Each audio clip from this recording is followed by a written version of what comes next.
빛을 전한 사람들 133강 참을성 없는 사람에게 기다리라는 명령이라는 제목으로 말씀을 나누도록 하겠습니다.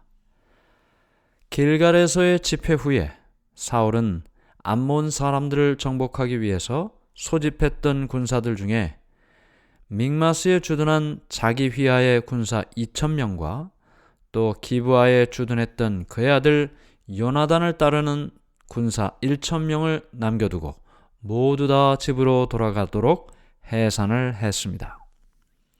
사울은 여기에서 아주 치명적인 실수를 했습니다. 사울의 군대는 최근의 전투에서 승리를 했습니다. 사기가 충천해 있었습니다. 만일 사울이 이스라엘의 다른 원수들을 대항해서 싸워 이겼다면 앞으로 그들이 살아가는 삶에 큰 희망이 있었을 것입니다. 그러나 사울은 그 일을 선택하지 못했습니다. 그 이후에 늘 역사적으로 이스라엘을 괴롭혔던 블레셋 사람들, 블레셋이라는 말은 요즘 시대 말로 하면 팔레스틴 사람들입니다. 팔레스틴. 성경은 블레셋이라고 기록을 했습니다. 이 블레셋 사람들은 역사적으로 이스라엘 사람들을 많이 괴롭혔는데요. 이미 그들이 에벤에셀 전투에서 패배했지만 여전히 그들은 이스라엘의 여러 나라 산성들을 계속 차지하고 있었습니다. 중심부까지 들어와 자리를 잡고 있었습니다. 블레셋 사람들은 시설이나 무기 그리고 장비에 있어서 이스라엘보다 훨씬 더 우수했습니다. 블레셋 사람들이 오랜 압박 통치 기간 동안 자기들의 세력을 더 강하게 하기 위해서 이스라엘에게는 무기를 만들지 못하도록 대장간 영업을 금지시켰습니다. 나중에 이 이스라엘 사람들이 평화조약을 체결한 후에도 여전히 필요한 대장간 일을 위해서는 블레셋 사람의 주든지 그 블레셋 사람에게로 가서 그 일을 해결하곤 했습니다. 편안하게 살기를 원했던, 그래서 오랫동안 핍박받고 괴로움을 당했던 그 이스라엘이 비굴해진 정신으로 전쟁에 필요한 무기들을 준비하는 일을 게을리합니다. 스스로를 지킬 준비를 게을리한 것이죠. 전쟁에는 활과 물매가 쓰였는데 이것들은 이스라엘 사람들이 가질 수 있었습니다. 활이나 물매는요. 그러나 정작 중요한 무기인 창과 칼은 사울과 요나단 외에는 아무도 가진 사람이 없었습니다. 사울이 왕이 된 이후에 2년이 되었을 때 비로소 블레셋 사람들을 정복하기 위한 공격을 시작합니다. 최초의 공격은 사울 왕의 아들 요나단이 시작을 했는데 그는 게바에 있는 블레셋 수비대를 쳐서 완전히 물리쳤습니다. 이 전투에서 패배한 블레셋 사람들 화가 많이 났겠죠. 그래서 즉시로 이스라엘을 기습 공격할 준비를 합니다. 그러나 이에 맞서는 사울도 나팔을 불어서 각처에 전쟁이 일어났음을 알렸고 요단 건너편 지파들을 포함해서 모든 지파의 군사들을 길갈에 모이도록 했습니다. 모두가 이 소집에 응답했습니다. 블레셋 사람들도 역시 믹마스에 거대한 군사들을 모았습니다. 사무엘상 13장 5절에 병거가 3만이요 마병이 6천이요 백성은 해변에 모래같이 많았다. 이렇게 많은 군사와 무기가 있는 줄 이스라엘이 알지 못했습니다. 이 소식을 들은 길갈에 있는 사울과 그 사람들은 그들이 싸워야 할 그 상대가 강력한 군대라는 사실을 알게 됐고 두려워했습니다. 그들은 너무나 두려워한 나머지 전투에 나갈 준비하는 모든 절차에도 나오질 않았습니다. 어떤 사람들은 요단강을 건너서 도망했고 또 어떤 사람들은 굴과 웅덩이와 그 바위 틈에 숨는 일을 선택했습니다. 싸울 시간이 가까워지자 이탈하는 도망병들의 수요가 급격히 늘어납니다. 대오를 벗어나지 않은 그 자리를 지키고 있던 사람들도 불안했고 두려워했고 공포심에 사로잡혔습니다. 사울이 맨 처음 이스라엘의 왕으로 기름 부음을 받았을 때 사무엘로부터 이런 때에 행해야 할 방법에 대하여 분명한 지시를 받았습니다. 사무엘상 10장 8절 너는 나보다 앞서 길갈로 내려가라. 내가 내게로 내려가서 번제와 화목제를 드리리니 내가 내게 가서 너의 행할 것을 가르칠 때까지 7일을 기다리라. 7일을 기다리라. 거기 가서 기다리라는 거예요. 사무엘이 그곳에 와서 번제와 화목제를 드릴 테니 그것을 기다리라. 7일 동안 기다리라고 했습니다. 사울은 백성들도 격려하고 또 하나님을 신뢰하도록 하는 그런 모든 노력들을 하지 않고 그저 날마다 기다리기만 했습니다. 그런데 선지자가 정한 기간 7일, 그 7일이 다 지나기도 전에 그는 조바심을 느꼈고 이 열악한 환경, 전투에 나가 이겨야 하는 그런 열악한 환경에 스스로 낙담하고 맙니다. 사울은 사무엘이 와서 거행할 그 예배에 대해서 백성들이 준비하도록 충실히 노력하는 대신에 불신과 불길한 마음에 빠져들게 됩니다. 제사로 하나님을 찾는 일, 중요한 일이죠. 엄숙하고 중대한 사업입니다. 하나님께서는 제물이 하나님께 드려지고 원수를 정복하려는 그 모든 그들의 노력에 하나님의 축복이 같이 할 수 있도록 모든 백성들이 자신의 마음을 살피고 죄를 회개하기를 원하셨습니다. 그런데 정작 왕인 사울은 참을성이 없었습니다. 백성들도 하나님의 도우심을 의지하는 대신에 저희를 인도하고 이끌어주는 그 왕, 사울 왕만을 바라보고 있었습니다. 그러나 그럼에도 불구하고 하나님께서는 여전히 그들을 보호하셨습니다. 만일 연약한 인간의 힘만 의지했다면 그들에게 닥쳐왔을 그런 재난에 빠지도록 그들을 버려두지 않으셨을 것입니다. 하나님께서는 그들을 아슬아슬한 곳으로 인도하셨습니다.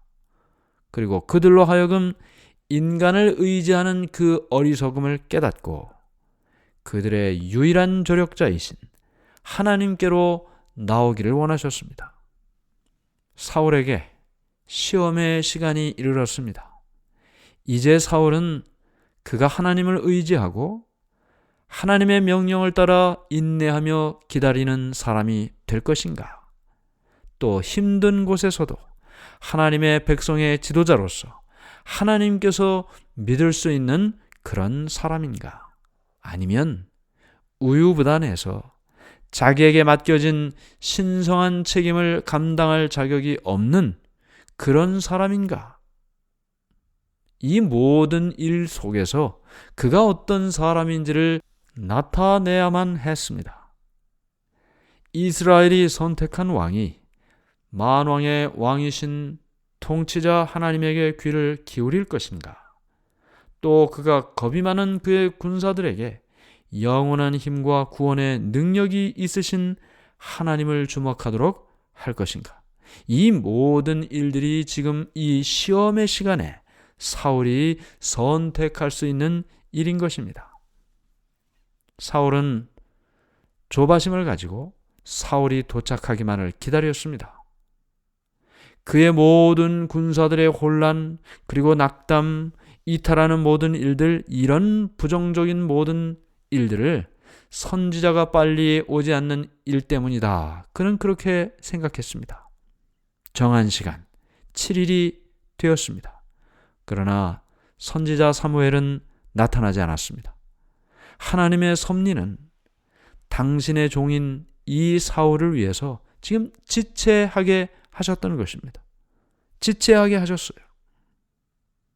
그러나 사울의 침착하지 못한 충동적인 정신은 더 이상 참지 못하는 일을 하게 됩니다. 백성들의 두려운 마음을 진정시키기 위해서 무엇인가 해야 된다고 생각한 사울은 종교 집회를 엽니다. 제사를 드림으로 하나님의 도우심을 구해야 되겠다고 생각을 했습니다.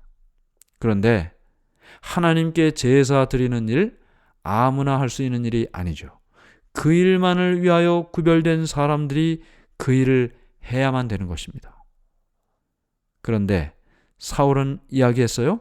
번제물을 이리로 가져오라 하고 갑옷을 입고 무기를 가진 채 제단에 나가서 하나님 앞에 제물을 드렸습니다.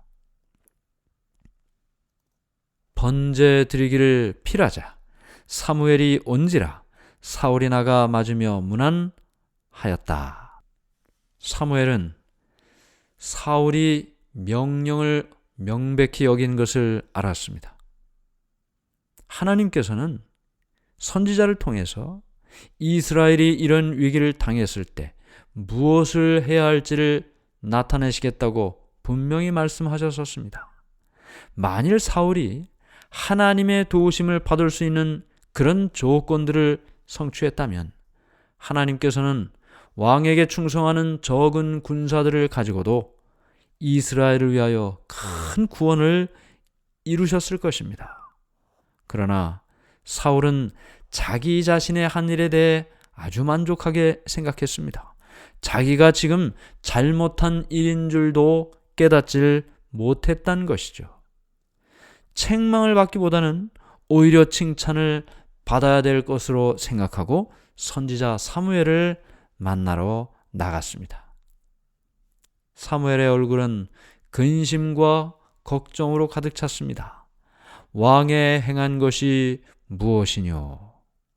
사무엘의 질문에 사울은 자신의 행위에 대해서 변명하며 이렇게 말합니다. 백성은 나에게서 흩어지고 당신은 정한 날에 오지 아니하고 블레셋 사람은 믹마스에 모였음을 내가 보았으므로 이에 내가 이르기를 블레셋 사람은 나를 치러 길갈로 내려오겠거늘 내가 여호와께 은혜를 간구치 못하였다 하고 부득이하여 번제를 드렸나이다. 사무엘이 말합니다. 사무엘이 사울에게 이르되 왕이 망령되이 행하였도다. 왕이 왕의 하나님 여호와께서 왕에게 명하신 명령을 지키지 아니하였도다. 그리하였다면 여호와께서 이스라엘 위에 왕의 나라를 영원히 세우셨을 것이오늘 지금은 왕의 나라가 길지 못할 것이라. 여호와께서 그 마음에 맞는 사람을 구하여 그 백성의 지도자를 삼으셨느니라 하고 사무엘이 일어나 길갈에서 떠나 베냐민 기브아로 올라가니라. 사무엘이 떠나갔습니다. 사울이 자신의 직분이 무엇인지 정확하게 구분하지는 못하고 하나님께 구별된 자들만이 해야 할 제사를 모시는 그 일을 왕이 한 큰 문제를 지적하면서 사무엘은 길갈에서 떠나 베냐민 기브아로 떠나가게 됐던 것입니다. 이스라엘이 하나님의 백성 되기를 단념하든지 아니면 군주 정치의 기초가 되는 원칙들을 유지하고 온 민족이 하나님의 능력의 지배를 받든지 해야만 했습니다. 만일 이스라엘이 하나님을 전적으로 의지하고 바라봤다면, 만일 인간의 이 세속적인 의지가 완전히 하나님의 뜻에 복종했다면 하나님께서는 계속 이스라엘의 통치자가 되셨을 것입니다. 왕과 백성들이 하나님께 복종하는 한 하나님께서 그들의 벽이 되시고 인도자가 되시고 능력이 되셨을 것입니다. 그러나 하나님의 그 주권을, 하나님의 죄상권을 인정하지 않는 그 이스라엘 나라에는 왕이 있어도 번성할 수가 없는 것입니다. 만일 사울이, 왕으로 선택받은 그 사울이 이 시련의 때에 하나님의 요구를 존중하고 하나님을 바라보고 기다렸다면 하나님께서는 사울을 통하여 당신의 큰 뜻을 이룰 수 있으셨을 것입니다. 그러나 사울은 그렇게 하질 못했습니다. 그리고 그가 행한 모든 실수는 하나님의 백성에게 하나님의 대리자가 되기에 사울이 부적당하다는 사실을 보여주는 일이 되어버렸습니다. 사울은 이스라엘을 잘못된 길로 인도할 것입니다. 하나님의 뜻보다는 오히려 자기의 뜻, 자기의 의지가 그의 삶을 지배하게 될 것입니다. 만일 사울이 충실했다면 그의 나라가 영원히 서게 되었을 것입니다. 그러나 그는 실패했습니다. 결국 하나님께서 원하시는 그 뜻은, 하나님의 목적은 실패한 그 사울을 통해서가 아니고 다른 사람을 통해 성취되게 되는 것입니다. 이스라엘의 정치, 하늘의 뜻을 따라 백성을 다스리는 그 일, 그것은 다른 사람에게, 하나님의 뜻을 따라 백성을 다스릴 그 사람에게 위임되게 될 것입니다. 우리는 우리가 겪으며 사는 삶의 순간마다 찾아오는 그 시련이 앞으로 우리가 살아갈 그 삶의 언제 큰 이익과 연결되어 있는지 잘 모릅니다. 나의 이 행동이 미래에 어떤 결과가 있을지 잘 모릅니다. 우리가 확신할 수 있는 유일한 한 가지는 하나님의 말씀을 온전히 순종하는 길, 그것만 안전하다는 것입니다. 하나님의 모든 약속들은 믿음과 순종을 조건으로 주어졌습니다. 하나님의 말씀에 하나님을 신뢰하고 순종한다면 성경에 약속된 수많은 약속들이 이루어지게 될 것입니다. 만일 우리가 일시적인 감정을 따르거나 사람들의 판단을 따른다면 우리는 실패할 수밖에 없습니다. 하나님의 뜻을 바라보고 우리 주위의 환경이 어떠하든지 상관하지 말고 하나님의 명확한 말씀만을 바라보고 나가면 승리가 있고 축복이 있는 것입니다. 그 모든 결과는 하나님께서 책임지시는 것입니다. 우리가 살아가는 오늘, 요즘 시련을 겪고 계십니까? 힘드십니까? 어려우면 어려울수록 인간의 지혜나 힘을 의지하는 것 아니라 하나님을 바라보고 기다리고 하나님께서 도와주실 그 시간이 이를 때까지 신뢰하고 믿고 기다리는 축복, 우리 모두 경험하게 되기를 간절히 바랍니다. 하늘에 계신 하나님 아버지, 시련이 있었습니다. 기다리라는 명령이 있었습니다. 그러나 사울은 기다리질 못했습니다. 하나님이 일어서실 때까지 기다리지 못했습니다. 스스로 일어나 버리고 말았습니다. 하지 말아야 할 일을 그가 했습니다.